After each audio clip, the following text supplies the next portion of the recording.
Assalamualaikum warahmatullahi wabarakatuh. Sampurasun. Para siswa kelas 8 SMP anu Ibu Lilis dipikareus tepang deui sareng Ibu dina pangajaran basa Sunda. Dina danget ayeuna materi pangajaran anu baris dipedarku Ibu nyaeta materi guguritan. Minggu kapungker urang peratos ngabahas ngeunaan teori guguritan. Naon ari guguritan teh? Teras kumaha patokan-patokan pupuhna, watekna, karakterna tina pupuh durma sareng pupuh mijil. Tah ayeuna mah urang beli diajar ngeunaan kumaha praktek atanapi cara maca guguritan anu nganggo pupuh durma sareng pupuh mijil. Para siswa kelas 8 sumangga wilujeng ngaregepkeun.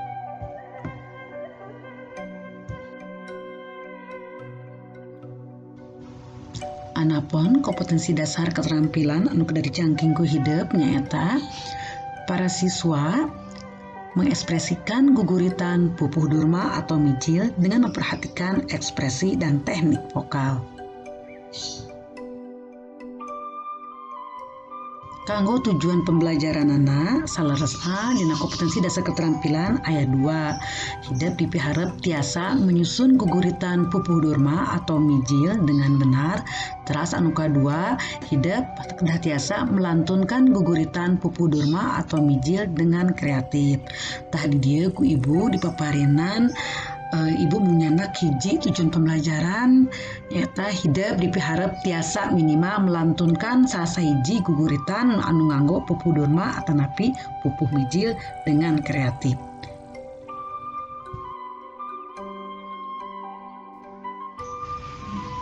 Tah para siswa, ayeuna urang diajar kumaha cara maca guguritan anu nganggo pupuh durma. Wilujeng ngaregepkeun.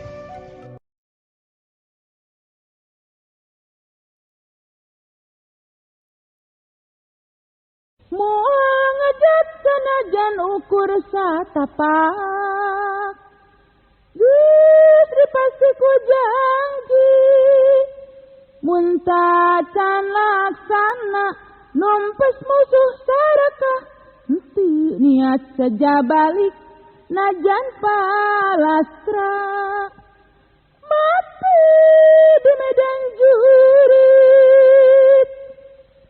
Moal ngejat sanajan ukur satapak, geus dipasti ku janji, mun tacan laksana numpes musuh sarakah, henteu niat sajabalik najan palastra, mati di medan jurit.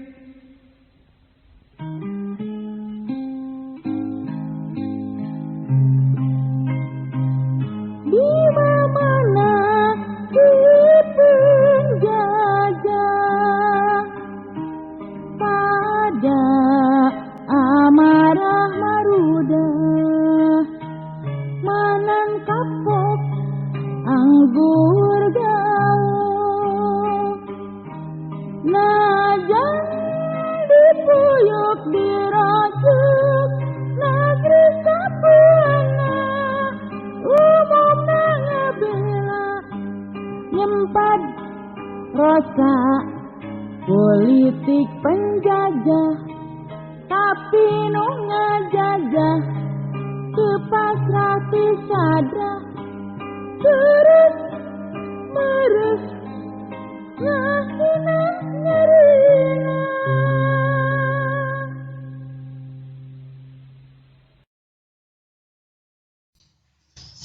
Tah kitu geuning irama dina maca guguritan anu nganggo pupuh durma. Sok diapalkeun di buminya upami hidep resapan pupuh durma mangga pilih maca guguritan nganggo pupuh durma. Salajengna urang diajar ayeuna kumaha carana maca guguritan anu nganggo pupuh mijil. Para siswa wilujeng ngaregepkeun.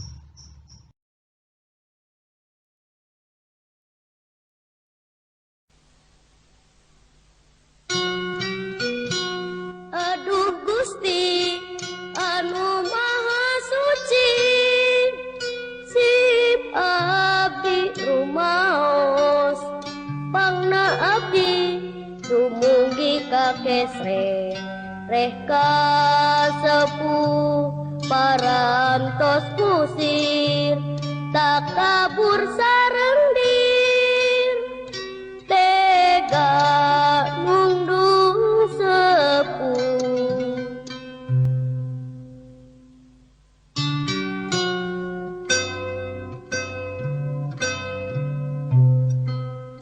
Aduh Gusti nu kawasa, jisim abdi ageng dosa, pangna abdi gering nangtung, reh kasepuh wantun nundung.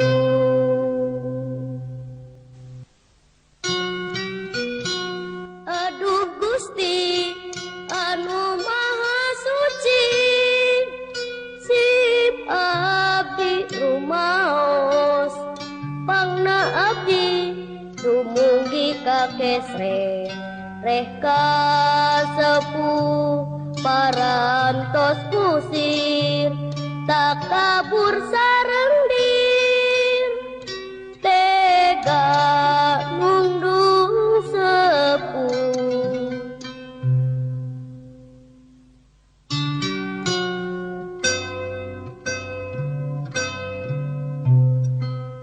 Aduh Gusti nu kawasa, jisim abdi ageng dosa, pangna abdi gering nangtung, reh kasepuh wantun nundung.